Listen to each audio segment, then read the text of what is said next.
Hi friends, I'm doctor Sivaram Krishna, senior న్యూరాలజిస్ట్ని. Sairatna super speciality hospital Kothapeta గుంటూరులో practice చేస్తున్నాను. ఇప్పుడంతా ఎక్కడ చూసిన ఎగ్జామ్స్, స్టూడెంట్స్ చాలామంది మా దగ్గరికి తలనొప్పి ఎక్కువైపోయింది, ఉన్న తలనొప్పి లేదా ఎప్పుడు లేని తలనొప్పి వచ్చేసిందని మా దగ్గరికి వస్తుంటారు. పేరెంట్స్ కూడా వాళ్ళతో పాటు వచ్చి కంగారు పడిపోతుంటారు అన్నమాట, ఎక్కడ పిల్లలు ఇబ్బంది పడతారని. జనరల్గా ఇలా ఎగ్జామ్స్ టైంలో కానీ చాలామందికి పిల్లలకి 10th ఇంటర్మీడియట్లో ఎక్కువగా ఈ కామన్ ప్రాబ్లం కనిపిస్తుంది. దాన్నే మైగ్రేన్ అంటాం. ఈ మైగ్రేన్ రావడానికి 4 రకాల కారణాలు ఉన్నాయి. ఒకటి స్ట్రెస్.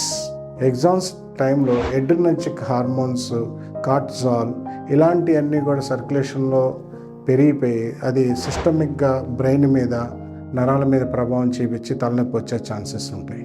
అది ఫస్ట్ కాజ్. సెకండ్ కాజ్ ఏంటంటే ప్రొలాంగ్డ్ రీడింగ్. కంటిన్యూస్గా చదివేస్తూ ఉంటారు hours together without taking rest.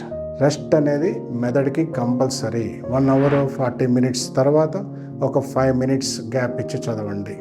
ఆటోమేటిక్గా మెదడు మీద కొంత స్ట్రెస్ తగ్గుద్ది. నెంబర్ 2. మూడోది ల్యాక్ ఆఫ్ స్లీప్. నిద్రను ఆపేసేసి అర్ధరాత్రి 3-4 గంటల దాకా చదువుతూ ఉంటారు. 1 గంట 2 గంటలు మాత్రం నిద్రపోతూ ఉంటారు.